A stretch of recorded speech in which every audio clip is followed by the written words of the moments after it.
हमारे सभी डिफेंस के सर लोगों को राम राम सर, जय Hind sir, very good afternoon sir. RBI assistant का प्री का पेपर जो है वो संपन्न हो गया है। उसके बाद हम लोगों ने एक कंप्लीट डिटेल एक्सपेक्टेड नंबर पे बात किया था जनरल कैटेगरी वालों के लिए।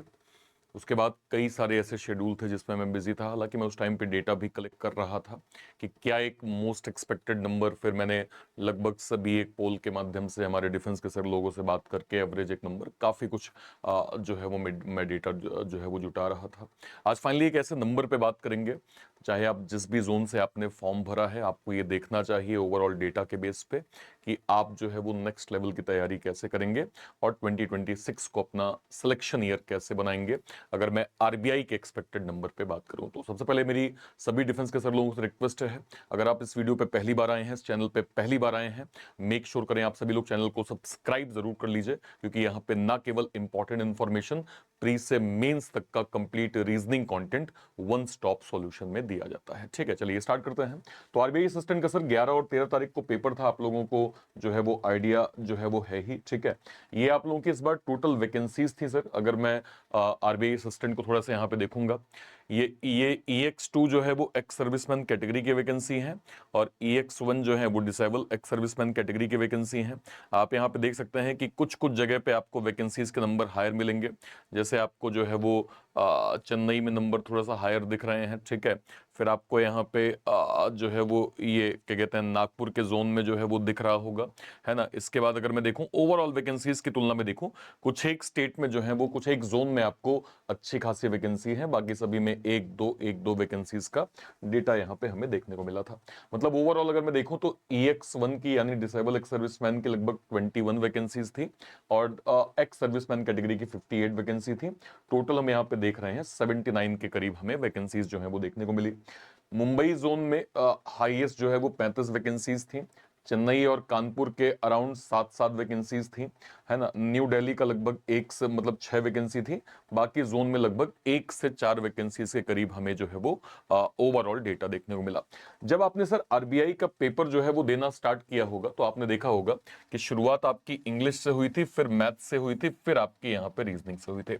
बात करते हैं पेपर जो है वो कैसा गया। पहले शिफ्ट की हम बात करें, ओवरऑल पैटर्न काफी आसान था ESM कैटेगरी में भी, जहां पे इन जनरल अटेम्प्ट जो हमने देखे थे सर, जो आपके इन जनरल अटेम्प्ट जो है वो यहाँ पे गए थे, लगभग 89 से 95 जो है वो जनरल बच्चों के अटेम्प्ट गए थे। मतलब अगर मैं कहूँ 100 बच्चे हैं तो 100 में से 60-70 बच्चे ये कह रहे हैं कि हाँ जी सर, हमने 89 और 95 के बीच में तो स्कोर किया ही है। मतलब मेजोरिटी शायद 95 प्लस भी यहाँ पे गए होंगे। इसको अगर मैं ESM से यहाँ पे जोड़ूं तो ESM कैटेगरी में भी सर फर्स्ट शिफ्ट में अटेम्प्ट कम नहीं था, लगभग 80 से 90 ऑन एन एवरेज तो यहाँ पे बन ही रहा था, जितना मैंने बात किया सर। ठीक है, आप देखिए क्वांट में लगभग 29 अटेम्प्ट हो जा रहे थे, रीजनिंग में 31 अटेम्प्ट हो जा रहे थे, इंग्लिश में लगभग 26 से 28 अटेम्प्ट हो जा रहे थे। एक बार आप पेपर देख लीजिए। तो अगर मैं रीजनिंग की बात करूं, फ्लोर बेस्ड पजल आया था, बॉक्स पजल आया था, month plus date, then inequality, Chinese coding, blood relation, mix series, pair formation, odd one out. मतलब ऐसा कोई सेक्शन नहीं था सर जो हम ये कहें कि आप स्किप कर सकते हैं एज अ ESM कैटेगरी या DESM कैटेगरी। सारे पैटर्न बहुत आसान थे। अगर आपने सिस्टमैटिक तरीका जो है वो ऑलरेडी प्रैक्टिस कर रखा था मॉक में कि पहले मुझे मिसलेनियस करना है, उसके बाद मुझे पजल में जाना है, तो आप यहाँ पे डिसेंट स्कोर जो है वो बना सकते थे। ठीक है सर, ओके। इसके बाद आ जाइए, आरसी का सवाल था, error detection, phrase replacement, para jumble, miss spelled, column based question. Total 30 question आपको यहाँ पे देखने को मिल रहे थे। इसके बाद अगर मैं देखूं सिंप्लीफिकेशन के 15 question, wrong number series, line graph, then arithmetic के 10 क्वेश्चन। टोटल आपको 35 जो है वो मार्क्स यहाँ पे क्या कहते हैं क्वांट के जो है वो देखने को मिल गए थे। अगर मैं जो है वो नेक्स्ट पे आऊं, अगले शिफ्ट में अगेन यहाँ पे 86 से 90, जहां पे जनरल में अगर अटेम्प्ट देखूंगा तो यहाँ पे ESM कैटेगरी का लगभग 82 से 87 एक एवरेज अटेम्प्ट, जितना जो है वो डेटा कलेक्ट करके मैंने देखा है, 82-87 अटेम्प्ट यहाँ भी बन रहे थे। हालांकि जो है वो कुछ एक सर लोगों के स्कोर 78 से 82 के करीब भी गए हैं, लेकिन मेजॉरिटी हमने ये नंबर देखा है। इसमें सर हमें थोड़ा सा रीजनिंग जो है वो इजी टू मॉडरेट पैटर्न मिला था, जिसमें थोड़ा सा पैटर्न लेंदी देखने को मिला एज पर स्टूडेंट्स। बाकी इंग्लिश के अटेम्प्ट डिसेंट थे, लगभग 25-26 यहाँ अटेम्प्ट थे, और क्वांट के भी अटेम्प्ट लगभग सर 30 के करीब बन रहे थे। पेपर एक बार देखते हैं क्या था। पेपर अगर आप देखेंगे, मंथ प्लस डेट पजल थी, स्टैक पजल थी, सर्कुलर पजल थी, सिलॉग, वर्ड सीरीज, न्यूमेरिक सीरीज, मतलब अल्फा न्यूमेरिक सीरीज के टोटल जो है वो 10 क्वेश्चन, क्वेश्चन, इसके बाद direction based question, meaningful word, pair formation, odd one out. Puzzle में जो स्टैक वाली पजल थी वो थोड़ा सा टाइम टेकिंग थोड़ा सा देखने को मिली सर, ठीक है। इसके अलावा अगर मैं कहूं मंथ प्लस डेट में भी थोड़ा सा लॉजिक जो है वो एक स्टेप अहेड आ गया था, जो कि हम आरबीआई असिस्टेंट के अकॉर्डिंग थोड़ा लेवल अप जो है वो समझ पाते हैं। सिंप्लीफिकेशन फ्रैक्शन बेस्ड आया था, डीआई का tabular, caselet DI, laptop plus desk based. इसके बाद अर्थमेटिक का profit loss, time and work, SI CI के क्वेश्चंस देखने को मिले। इसके बाद मिसिंग नंबर सीरीज के सर 5 क्वेश्चन यहाँ पे क्वांट में जो है वो देखने को मिले। इसके बाद आते हैं सर इंग्लिश में, आरसी आया था, फिक्शनल, क्लोज टेस्ट आया था क्रैप स्टोरी बेस्ड, सेंटेंस जंबल आया था फिक्शनल बेस्ड। इसके बाद एरर डिटेक्शन 5 जो है वो questions, word uses, then phrase replacement और मिस स्पेल्ड के 4 क्वेश्चन। ठीक ठीक अटेम्प्ट हमारे यहाँ पे ईएसएम के सब लोगों के हो गए थे, ठीक है। नेक्स्ट पे आ जाइए। अब हम बात करते हैं 11 तारीख की थर्ड शिफ्ट में। इसमें अगर मैं देखूंगा तो इंग्लिश का जो पैटर्न था सर, इसमें थोड़ा सा इजी टू मॉडरेट हमें देखने को मिला। इसमें लगभग अटेम्प्ट जो है वो 24, ये मैं जनरल अटेम्प्ट कह रहा हूं सर। ओवरऑल जहां पे 88 से 92 हमने जनरल जो है वो कैटेगरी के अटेम्प्ट देखे हैं, वहां ईएसएम कैटेगरी में लगभग 79 टू 84 का इन जनरल अटेम्प्ट जो है वो देखने को मिला, जिसमें इंग्लिश जो है वो सेक्शन में लगभग 21 से 23 स्कोर था। बाकी पैटर्न बहुत ज्यादा मैं टफ नहीं कहूंगा, क्योंकि 28 से 30 ठीक ठीक अटेम्प्ट बन जा रहा था। अगर एक बार देखें ओवरऑल पैटर्न क्या था सर, डेजिग्नेशन पजल 7 जो है वो लोगों की आई थी। इसके बाद parallel row sitting arrangement, day puzzle, certain number of जो है वो पर्सन आए थे, number based series, inequality, word formation, alphanumeric series और कोड बेस्ड क्वेश्चन जो है वो आपको जो है वो रीजनिंग में देखने को मिला था। डिसेंट अटेम्प्ट यहाँ पे सभी लोगों ने बनाए हैं। Simplification 15 question, wrong number series 5 question, arithmetic 10 question, table DI के जो है वो 5 क्वेश्चन, टोटल 35 नंबर हमें जो है वो थर्ड शिफ्ट में यहाँ देखने को मिला इंग्लिश में, सॉरी रीजनिंग में, सॉरी क्वांट में। आरसी अगर मैं देखूंगा 9 क्वेश्चन यहाँ पे RC, then error detection 3 question, single filler से यहाँ पे 6 question, parajumble 5 question, misspelled 5 question, match the column 2 question. यहाँ मैंने संतोष सर से बात किया था कि सर क्या ऐसा लेवल था, तो उन्होंने कहा कि बस थोड़ा लैंग्वेज का खेल था सर। जहां पे फर्स्ट शिफ्ट में अगर मैं देखूं तो लैंग्वेज थोड़ी आसान आ गई थी, और इस वाले में 5 से 6 ऐसे ट्रिकी क्वेश्चन आ गए थे जो थोड़ा टाइम टेकिंग थे, है ना। लैंग्वेज का ही पूरा खेल था, बाकी पेपर तब भी बहुत ज्यादा लेवल अप नहीं आया था, ठीक है। अब बात करते हैं सर 13 तारीख के फर्स्ट शिफ्ट की। इस बार हमें क्वांट का जो पैटर्न था सर वो थोड़ा सा इजी टू मॉडरेट हमें देखने को मिला। हमें रीजनिंग जो है वो ठीक देखने को मिली, इंग्लिश के जो है वो लगभग अटेम्प्ट ठीक थे। जो क्या कहते हैं क्वांट था, इसमें नंबर थोड़े से कम हुए अटेम्प्ट के, लगभग अगर मैं कहूं तो 26 से 28 के करीब अटेम्प्ट था। ओवरऑल यहाँ पे जहां जनरल बच्चों का अटेम्प्ट 86 से 90 था, वहां ईएसएम कैटेगरी का स्कोर जो है वो 81 से लगभग 85 के करीब हमें देखने को मिला था, ठीक है। इसमें अगर मैं देखूं सिटिंग अरेंजमेंट का सवाल पूछा गया था, सर्कुलर का, पजल का day based, sequence puzzle, inequality, Chinese coding, blood relation, mix series, pair formation, odd one out और मीनिंगफुल वर्ड का एक क्वेश्चन जो है वो हमें देखने को मिला 13 तारीख की फर्स्ट शिफ्ट में। सेकंड में आ जाइए, अगर मैं इसमें देखूं कि अगला सेक्शन क्या था, आरसी का हमें क्वेश्चन देखने को मिला, error detection 4 question, then cloze test के 5 क्वेश्चन, सेंटेंस जंबल के 5 क्वेश्चन, मिस स्पेल्ड के 4 क्वेश्चन और कॉलम बेस्ड के यहाँ पे 3 क्वेश्चन। देन अगर मैं क्वांट पे देखूंगा, सिंप्लीफिकेशन 10 से 12 question, wrong number series 5 question, DI का 5 क्वेश्चन और अर्थमेटिक का लगभग 13 से 15 क्वेश्चन जो है वो हमें देखने को मिला। अब सबसे इंपॉर्टेंट चीज ये है कि आपको ये समझना पड़ेगा, देखिए ओवरऑल मैं ये कहूंगा, देखिए कुछ एक शिफ्ट में कहीं इंग्लिश ने प्रॉब्लम किया, ट्रिकी क्वेश्चन थे। 13 तारीख के फर्स्ट शिफ्ट में हमने देखा क्वांट के जो है वो पैटर्न थोड़े से मॉडरेट थे, और एक जगह हमें इंग्लिश मतलब रीजनिंग भी लेंदी देखने को मिला। तो आपको ये समझना पड़ेगा कि अटेम्प्ट तब भी आपके 76 78 मतलब 75 प्लस तो गए ही गए हैं। 75 से कम तो हमने बहुत रेयर, मैं खुद ही जब जो है वो डेटा कलेक्ट कर रहा था, ईएसएम के सर लोगों से बात कर रहा था, तो ऐसे रेयरिस्ट केस थे जहां पे अटेम्प्ट बहुत कम हुए हैं। तो सबसे इंपॉर्टेंट चीज जो इसमें मैटर करेगी सर, वो मैटर करेगी एक्यूरेसी। आपने इस चीज को जरूर एक बार आप गो थ्रू करिए कि आपने जितने अटेम्प्ट किए हैं कि आपकी एक्यूरेसी 100% है। क्योंकि मैं आपको एक एग्जांपल हमेशा बताता हूं कि आपको 6 + 7 13 आपको मालूम है जो है आप कर रहे हैं, लेकिन जल्दबाजी में कब वो 8 + 7 15 हो जाएगा आपको पता नहीं चलेगा। और ये ज्यादातर उनमें होता है जिनको आप फास्टेस्ट कर रहे होते हैं। इसलिए हमेशा कोशिश करें, क्योंकि जब हम कर देते हैं ना सर, हमें इंस्टेंट नहीं पता चलता कि हमसे गलती हो गई। जब रिजल्ट आता है फिर हमें रियलाइज होता है कि शायद यहां पे हमने ये मिस्टेक करी है। तो कभी भी जहां पे अटेम्प्ट फास्ट हो रहे हो, आपको लग रहा है कि आप जल्दी जल्दी चीजों कर रहे हैं, वहां एक्यूरेसी जरूर दिमाग में रखिए। मेक श्योर करें कि आपने जिस भी शिफ्ट में जो है आपका पेपर था, उसमें आप एटलीस्ट ये कॉन्फिडेंट रहें कि आपकी जो एक्यूरेसी का परसेंटाइल है एटलीस्ट 90 से तो ऊपर ही होना चाहिए, जो कि आपके लिए इंपॉर्टेंट है। यहीं से आपका सिलेक्शन का रास्ता बनेगा। ठीक है, ओके। अब देखिए, जब हम कट ऑफ की बात करते हैं तो कट ऑफ कई अलग अलग फैक्टर में डिपेंड करता है। पहली चीज ये है, ओवरऑल डिफिकल्टी लेवल क्या थी पेपर की, वैकेंसीज क्या थी ईएसएम कैटेगरी में, कितने लोगों ने फॉर्म भरा है, कितने लोग एग्जाम देने गए, फाइनली नॉर्मलाइजेशन की प्रोसेस क्या है। देखिए, नॉर्मलाइजेशन की प्रोसेस तो आपको बिट जो है वो देखने को मिलेगी, क्योंकि हमने देखा 11 तारीख में भी सेकंड और थर्ड शिफ्ट थोड़ा सा लेवल अप था, है ना। तो उसके अकॉर्डिंग हम ये देख पाएंगे कि हाँ सर, नॉर्मलाइजेशन का थोड़ा सा बेनिफिट तो आपको होने वाला है। बाकी अगर मैं ओवरऑल देखूं, वैकेंसीज की संख्या ऑलरेडी हम लोगों ने देख ही ली है सर। ठीक है, इसके बाद जब मैंने सर यहाँ पे पोल करवाया और पोल के माध्यम से अलग अलग लोगों से हमने बात किया, तो आप देखिए सर, यहाँ पे एक एक्स सर्विसमैन सर भोपाल से हैं। देखिए क्या कह रहे हैं सर, मेरा 99 अटेम्प्ट्स है, इंग्लिश में 30 है, क्वांट में 34 है, रीजनिंग में 35 है, मैथ्स और रीजनिंग की एक्यूरेसी 95 प्लस है, इंग्लिश में हो सकता है 2 से 3 रॉन्ग हो। ठीक है, I was in जो है वो last shift, still not sure how many shift were conducted as we came out of the hall at 7:30। तो 7:30 बजे इनका पेपर, मतलब लास्ट शिफ्ट में इनका पेपर था सर।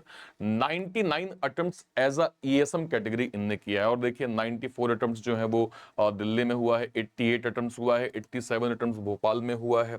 इसके अलावा अगर आप देखें और मैं देख लूँ सर, यहाँ पे अगर मैं अटेम्प्ट देखूंगा, 97 अटेम्प्ट्स हुआ है, 93 अटेम्प्ट्स हुआ है, 92 अटेम्प्ट्स हुआ है, 92 अटेम्प्ट्स हुआ है। ठीक है, इसमें कुछ जनरल कैटेगरीज भी यहाँ पे मुझे दिख रहे हैं। अब ये सर ओवरऑल वैकेंसीज इस बार आप देखिए टोटल 650 वैकेंसी थी, जिसमें मैंने आपकी कैटेगरी को बाइफरकेट करके थोड़ा सा बता ही दिया है सर। ठीक है, इस बार वैकेंसीज का जंप 23 के मुकाबले मेजोरिटी स्टेट्स में, अगर मैं इन जनरल बात करूं, मेजोरिटी स्टेट्स में जंप जो है वो वैकेंसीज का हमें देखने को मिला था। ठीक है, ओके। इसके बाद अगर मैं देखूंगा, ये आप लोगों की कैटेगरी का सर जो क्या कहते हैं वैकेंसीज का डेटा है, ये आपका जो भी जोन है एक बार देख लीजिए, उसके अकॉर्डिंग वैकेंसीज सामने आपकी दी हुई हैं, उसको भी आप एक बार गो थ्रू कर लीजिए। हमने ओवरऑल क्या समझा कि टोटल वैकेंसीज जो है वो 79 थी, जिसमें डीईएसएम 21 थी और एक्स सर्विसमैन 58 वैकेंसीज थी। हाईएस्ट जो क्या कहते हैं वैकेंसीज हैं वो लगभग मुंबई के अंदर आपको देखने को मिली, फिर चेन्नई और कानपुर में है, फिर दिल्ली में है। बाकी जितने भी जोन हैं लगभग 1 से 4, 1 से 3, 1 से 2, इस तरह का वैकेंसीज का डेटा हमें ईएसएम के अंदर जो है वो प्रॉपर देखने को मिला था। ठीक है सर, तो जब हम यहां पे ये बात करते हैं कि वैकेंसीज कितनी थी, अब उसके बाद एक बार लास्ट ईयर का ट्रेंड देखिए जो है कट ऑफ का। लास्ट ईयर सर आपको यहां पे कट ऑफ दिख रहा है, ये आपको वैकेंसी दिख रही है, और आप ईएसएम कैटेगरी में जरा एक बार देखिए सर, ये 23 की जो है वो कट ऑफ में 81 cut off, Bangalore 72, Bhopal 82, Chennai 81, vacancies भी देखते जाइएगा सर, और कट ऑफ के नंबर देखते जाइएगा। 74 10 वैकेंसी, गुवाहाटी 74 3 वैकेंसी, इसमें ज्यादा वैकेंसी है एज कंपेयर टू अदर। बाकी इसमें 2 वैकेंसी 80, 2 वैकेंसी जो है 88, कानपुर में यहाँ पे 88, कोलकाता में 82, न्यू दिल्ली में 87, जयपुर में यहाँ पे 82। इसके अलावा अगर मैं जाऊंगा सर, तो जम्मू में सर 78, हैदराबाद में 86, पटना में 88, भुवनेश्वर में 2 वैकेंसी 86, यहाँ पे कोची जोन में लगभग 84 के करीब वैकेंसी सर। बगल में सर इस साल की भी वैकेंसी का डेटा आपको दिख रहा है। इसके बाद अगर मैं डीईएसएम में जाऊंगा सर, तो आप देख सकते हैं डीईएसएम के नंबर इन जनरल हम देखते हैं कि ईएसएम से थोड़ा कम देखने को मिलते हैं। तो आप यहाँ पे देखिएगा, अहमदाबाद 63, देन यहाँ पे 56, 49, 47, 43, 44, 38, 69, 67, 60, 57, 67.25, ये आपका अलग अलग जोन। ठीक है, और अगर मैं देखूं तो यहाँ पे आप देखिए 23 का कट ऑफ 46 था, फिर 58 था, भुवनेश्वर का जो है वो 58 था, और कोची का यहाँ पे 62। अर्लियर ट्रेंड में हमने कट ऑफ के जो है वो नंबर यहाँ पे देखे। ठीक है सर, अब जब हम इस साल जो है वो ओवरऑल वैकेंसीज का ट्रेंड देखते हैं, तो मैंने आपको क्या बताया, कट ऑफ सर अलग अलग फैक्टर पे डिपेंड करता है। एक तो ये है कि ओवरऑल डिफिकल्टी लेवल क्या थी, वैकेंसी क्या है, एप्लीकेंट्स कितने हैं, पेपर कितने लोग जो है वो दिए हैं, और प्लस नॉर्मलाइजेशन का प्रोसेस। तो जब मैं सभी फैक्टर को देखता हूं सर, ओवरऑल वैकेंसीज में जब मैं देख रहा हूं कि 3-4 स्टेट्स में जो है वो वैकेंसीज की संख्या ज्यादा है, बाकी लगभग सारे जोन में जो है, स्टेट मतलब जोन, लगभग जो जोन है सर उसमें वैकेंसीज की संख्या 1 से 4 के आसपास जा रही है। तो अगर मैं एक मोस्ट एक्सपेक्टेड नंबर जो है वो देखने की कोशिश करूं सर, तो ये आपके सामने नंबर यहां पे दिख रहा है। इसमें आप सर +2 -2 का मार्जिन एक ले सकते हैं सर, +2 और -2 का मार्जिन आप ले सकते हैं। अब देखिए न्यू दिल्ली का जो एक्सपेक्टेड नंबर है सर नियर अराउंड 85 के आसपास जा सकता है।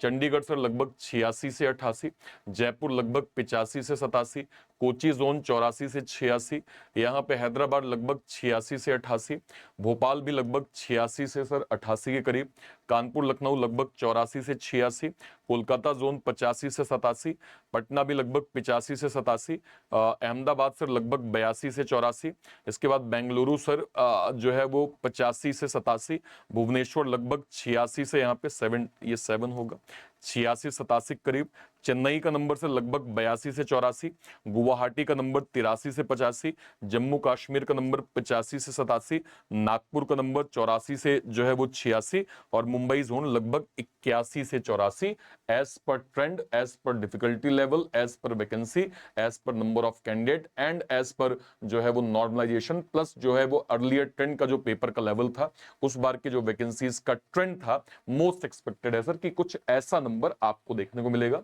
इसमें आप +2 -2 यहां पे कर सकते हैं। अब इससे हमें क्या समझ में आया सर, इससे हम ये समझ पा रहे हैं कि वैकेंसीज जब हाई होती हैं, ज्यादा होती हैं, तो कंपटीशन तो अपने आप हाई होता है, वो भी आरबीआई असिस्टेंट जैसा पेपर सर जहां पे हर किसी का सपना है सर। देखिए आरबीआई असिस्टेंट सर ना केवल आप दे रहे हैं, एक ऐसा बच्चा जो बैंक के अंदर बैठा है, मान लीजिए एसबीआई पीओ में बैठा हुआ होगा, वो भी आरबीआई असिस्टेंट का पेपर जरूर दे रहा होगा। एक कई तरह के बेनिफिट्स सर, एक देखिए वर्क लाइफ बैलेंस हर किसी को चाहिए, हर किसी को एक अच्छे बेनिफिट्स चाहिए सर, वो सब कुछ कई तरह से दे जो है वो आरबीआई आपको प्रोवाइड करता है। देखिए काम तो करना ही पड़ेगा, काम आपको हर जगह करना है, पर हाँ कुछ एडिशनल बेनिफिट चाहिए। अगर मैं जो है वो वीकली ऑफ की बात करूं, वेज रिवीजन की बात करूं, वर्क लाइफ बैलेंस की बात करूं, एडिशनल पर्क्स की बात करूं, तो वो आपको आरबीआई जो है वो प्रोवाइड करता है सर। तो यस, यहाँ कंपटीशन हाई तो होना ही होना है।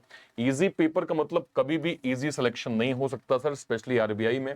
Accuracy plus speed plus attempt balance ही आपका सिलेक्शन यहाँ पे इंश्योर करता है, इस चीज को ध्यान रखिएगा सर। ध्यान रखिएगा आरबीआई के अंदर कंपटीशन लगातार सर जो है वो इंक्रीज होता जा रहा है।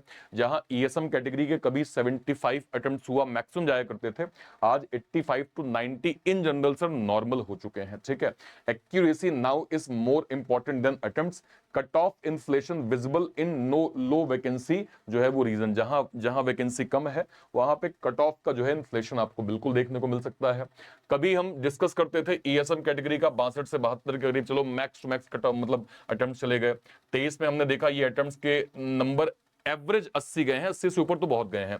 और इस बार सर हम देख पा रहे हैं कि ईएसएम कैटेगरी तक के अटेम्प्ट्स जो हैं वो 90 प्लस गए हैं सर। इसका मतलब आप समझ सकते हैं कि पेपर का लेवल क्या है, ईएसएम के अंदर कंपटीशन क्या है, और हमारे सर लोग कितना फोकस्ड होके जो है वो आरबीआई जैसे एग्जाम को दे रहे हैं। देखिए sir as a in general sir, जैसे अगर ये आरबीआई एसबीआई क्लर्क का पेपर होता तो 90 प्लस अटेम्प्ट एक उम्मीद जो है वो थोड़ी कम हो जाती है कि ईएसएम कैटेगरी या डीईएसएम कैटेगरी में होगा। लेकिन जब आपको डेटा यहां पे दिख रहा है कि आरबीआई के पेपर में ईएसएम का भी एक कमेंट मैंने आपको दिखाया कि भोपाल जोन के कोई सर हैं, उन्होंने 99 अटेम्प्ट किए हैं सर।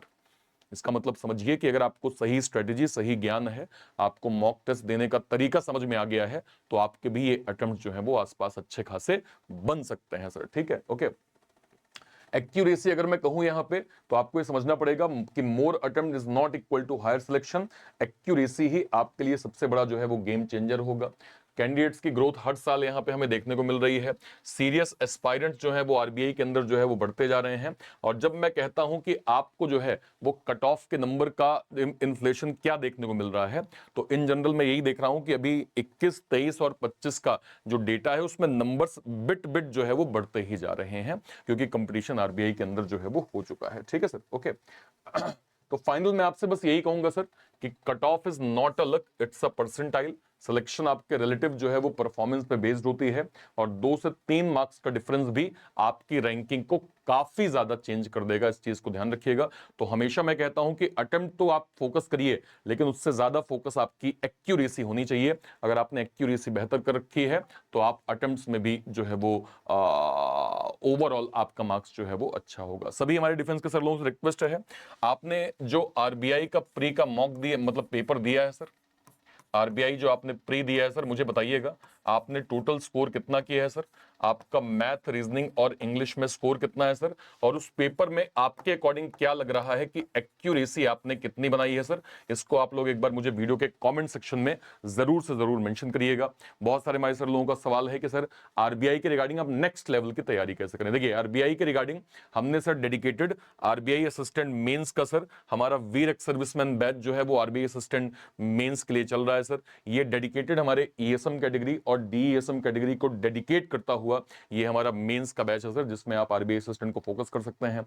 इसके अलावा सर हमने लेटेस्ट में sir Paltan ex serviceman foundation, clerical foundation जो है वो लॉन्च किया है।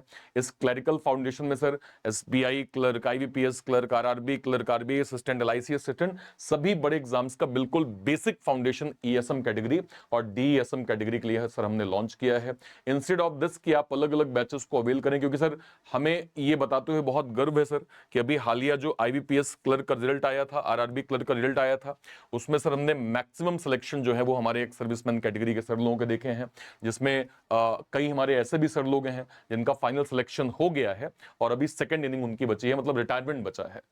तो अगर आप सर चाहे अभी आपने आरबीआई का पेपर देखा है, मतलब दिया है, या फिर आपके रिटायरमेंट में टाइम है, सर आपको एफर्ट करना पड़ेगा। बाकी कंटेंट लेवल पे, डेडिकेशन लेवल पे, क्लास लेवल पे, है ना, प्रैक्टिस शीट लेवल पे सब कुछ हम आपको प्रोवाइड कर रहे हैं। आपको सर टाइम निकाल के पढ़ना पड़ेगा, आपको फोकस होना पड़ेगा। बाकी most accurate content sir as a ESM category, as a DESM category sir हम लगातार आपको दे रहे हैं। तो इंस्टेड ऑफ दिस कि आप अलग अलग बैचेस को अवेल करें, हम आपको रिकमेंड करते हैं सर कि आपको हमारे एक्स सर्विसमैन सुपर पैक के साथ जाना चाहिए। सुपर पैक क्या है सर? एक ऐसा पैक है जो डेडिकेटेड केवल एक्स सर्विसमैन कैटेगरी के लिए ही बनाया गया है।